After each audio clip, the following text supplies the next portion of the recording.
बिस्मिल्लाहिर्रहमानिर्रहीम। आज जो नेक्स्ट टॉपिक हम डिस्कस करेंगे वो है हमारे पास वेज टू रिकग्नाइज इक्विलिब्रियम, कि ऐसे हमारे पास कौन से मेथड्स हैं जिसके थ्रू हमें पता चलेगा कि हमने रिवर्सिबल रिएक्शन में इक्विलिब्रियम अटेन किया है या नहीं।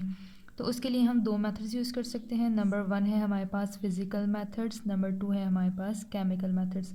फिज़िकल मेथड्स में जो टेक्निक्स हम यूज़ कर सकते हैं वो है रिफ्रैक्ट्रोमीट्री, जिसमें हम रिफ्रैक्टिव इंडेक्स वगैरह को यूज़ करते हैं। सेकंड वन है पोलैरिमीट्री और थर्ड वन हमारे पास क्या है, स्पेक्ट्रोफोटोमीट्री, जिसमें हम एब्जॉर्प्शन ऑफ रेडिएशंस के थ्रू चेक करते हैं। सेकेंड वन जो हम केमिकल मेथड्स के थ्रू कर सकते हैं वो है हमारे पास टाइट्रेशन। टाइट्रेशन में हमने क्या करना होता है, एक हमारे पास स्टैंडर्ड सोल्यूशन होता है और एक अननोन सोल्यूशन, दोनों के कंपैरिजन के थ्रू, टाइट्रेशन के थ्रू हम क्या बता सकते हैं कि रिएक्शन में हमने इक्विलिब्रियम अटेन कर लिया है या नहीं।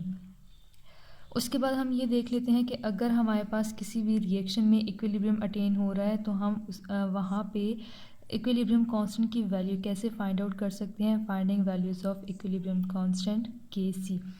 ठीक है, तो अब हमारे पास जो है हम इक्विलिब्रियम कांस्टेंट Kc की वैल्यू तभी फाइंड कर सकते हैं जब हमें क्या चीज़ पता होगी, concentration of reactants and products in equilibrium mixture. ठीक है, value of equilibrium constant Kc can be calculated if we know concentration of reactants and products in the equilibrium mixture. कि कोई भी रिएक्शन है वो इक्विलिब्रियम स्टेट पे है, तो अगर हमें इक्विलिब्रियम स्टेट में रिएक्टेंट्स की कंसनट्रेशन पता है और प्रोडक्ट्स की कंसनट्रेशन पता है, तो इन दोनों को यूज़ करते हुए हम इजीली क्या फाइंड आउट कर सकते हैं, इक्विलिब्रियम कांस्टेंट की वैल्यू फाइंड कर सकते हैं। इसको हम किसके थ्रू, एग्जांपल के थ्रू एक्सप्लेन करेंगे, समझ आ जाएगी आपको। एग्जाम्पल हमारे पास क्या है, इन the equilibrium mixture concentration of hydrogen and iodine is 0.04 moles per decimetre cube each.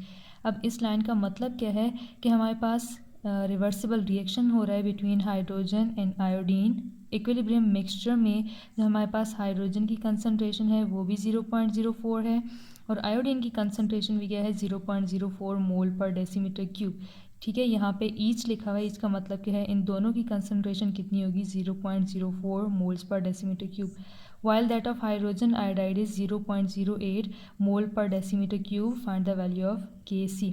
ठीक है, हाइड्रोजन की कंसनट्रेशन भी गिवन है, आयोडीन की भी गिवन है और हाइड्रोजन आयोडाइड की भी गिवन है, तो हम इजीली क्या फाइंड आउट कर सकते हैं, Kc की वैल्यू फाइंड कर सकते हैं। इसके लिए रिएक्शन भी हमें गिवन है। रिएक्शन क्या है, H2 hydrogen plus I2 iodine, reversible reaction and it gives us 2 moles of hydrogen iodide।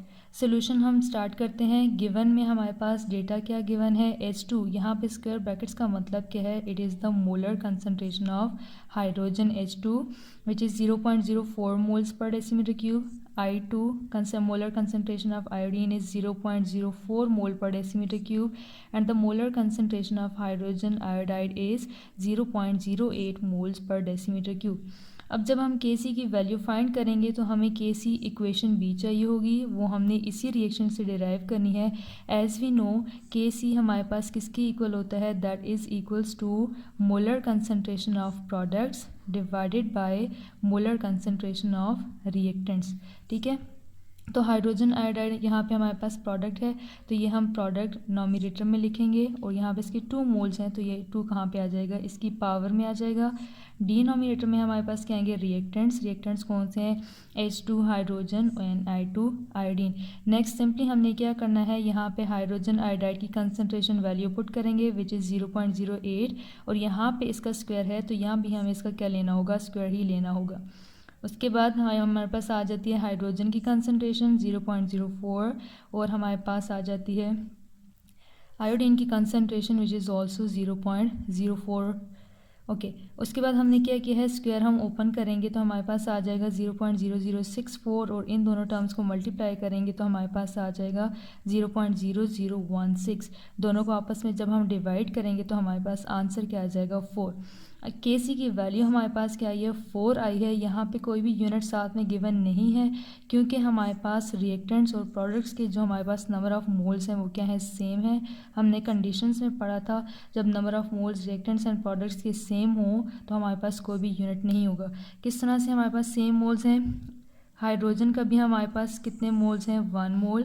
Iodine के भी हमारे पास कितने मोल्स हैं, 1 मोल। और हाइड्रोजन आयोडाइड के हमारे पास कितने मोल्स हैं, 2 मोल्स। रिएक्टेंट साइड पे भी 2 मोल्स हैं, प्रोडक्ट साइड पे भी 2 moles. There will be no unit of Kc। तो इस तरह से हम क्या कर सकते हैं, Kc की वैल्यू फाइंड आउट कर सकते हैं। अगर हमें क्या पता होगी, इक्विलिब्रियम मिक्सचर में रिएक्टेंट्स एंड प्रोडक्ट्स की कंसंट्रेशन पता होगी, तो हम Kc इक्वेशन लिखते हुए क्या फाइंड आउट कर सकते हैं, Kc की वैल्यू फाइंड कर सकते हैं।